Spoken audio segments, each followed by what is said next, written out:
to another video. So in this video we are going to discuss about our first data policy, that should be the direct internet access DIA. So now this scenario is such that we want our guest users to directly access the internet. Okay, so that's what we are going to look into that one. Now to enable to access the internet, first thing is we required is that this is in the 10.40.201.0 network, which is a private network, right? So when it is a private network, so that is not audible on the internet, so we have to do something called as a NAT. So we have to enable the NAT. So business internet is the most common internet, which is like a public internet interface. So on this interface we are going to enable the NAT. That should be our first one. So since we enable that our NAT, and after that we will try to see the reachability if we have or not. So let's go ahead and enable the NAT first. So I will go to the configuration and templates, go to the features. Interface is gig 0/0. In my topology, all of the interfaces have gig 0/0, and all the three branches are using the same interface. So if I enable the NAT, it will enable on data center branch 1 and branch 2. That's okay with me. So I'll go and edit that feature template gig 0/0, and I will go to the NAT option, and you see that by default it is off. So we will select global and we will make it as on. We make sure that it does not block ICMP. If it is a real what do we say, device, definitely I will block it. I will not respond to the ping. But since it is a lab, so I'm enabling the blocking of ICMP. I'm turning it off, and I want to respond it to the ICMP. So click on update. So click on next and click on configure and click on configure. So now it should enable the NAT on the interfaces. That is, if I say that do show run VPN 0. So you see that in the VPN 0 there is interface gig 0/0. For now there is no NAT enable. So once we push the configuration, it should issue a statement which should say that you see that it has enabled the NAT on this interface, and we also said that do not block the ICMP errors and don't respond to the ping.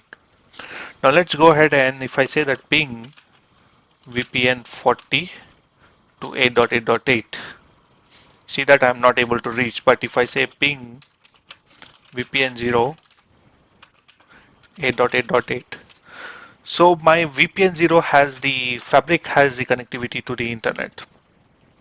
So my VPN 0, which is my fabric, it has connectivity to the internet. There is no issue, but there is no connectivity for my service VPN, that is VPN 40.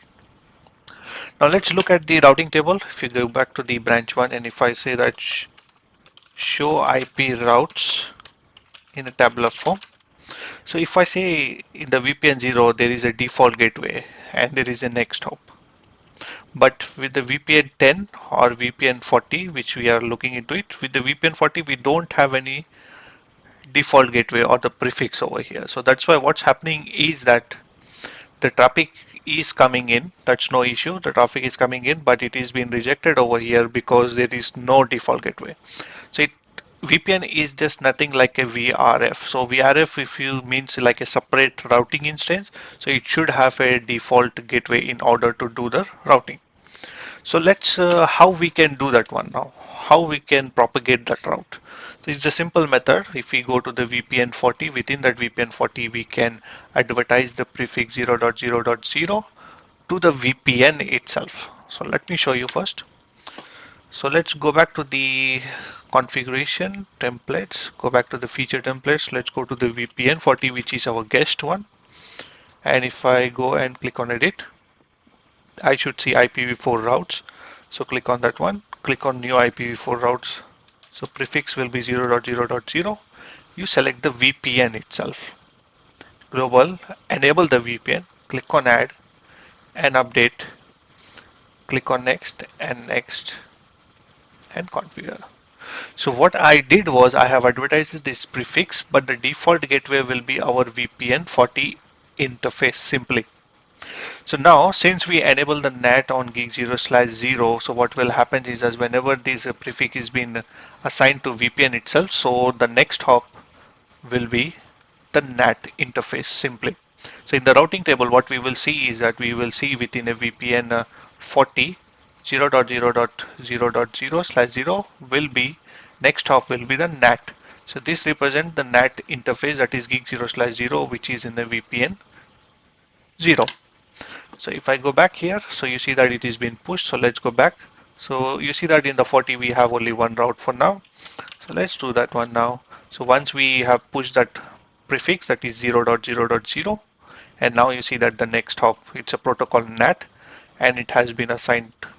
It's just been like combining that one VRF to the another VRF. So it has just said that, okay, your VPN 40 will now have a default gateway using the NAT protocol. The traffic will be forwarded to gig 0/0. Now if I say that ping VPN 40 8.8.8, I should start pinging now. And also if I say that trace route VPN 40 8.8.8, it should start tracing the traffic. Alright, so you see that it's now directly going to the OMP, that is our SD-WAN fabric, then to our internet.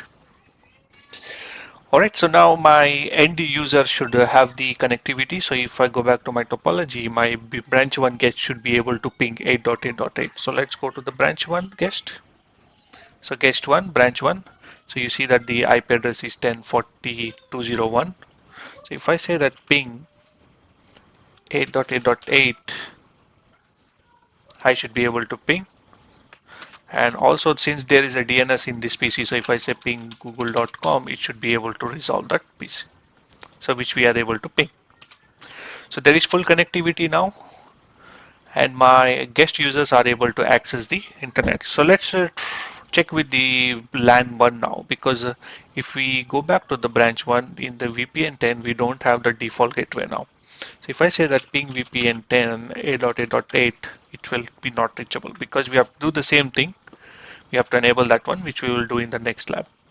So this was our first lab, isolating the guest, providing the direct internet access to the guest users. So we have done it successfully. I hope this was informative for you, and thank you.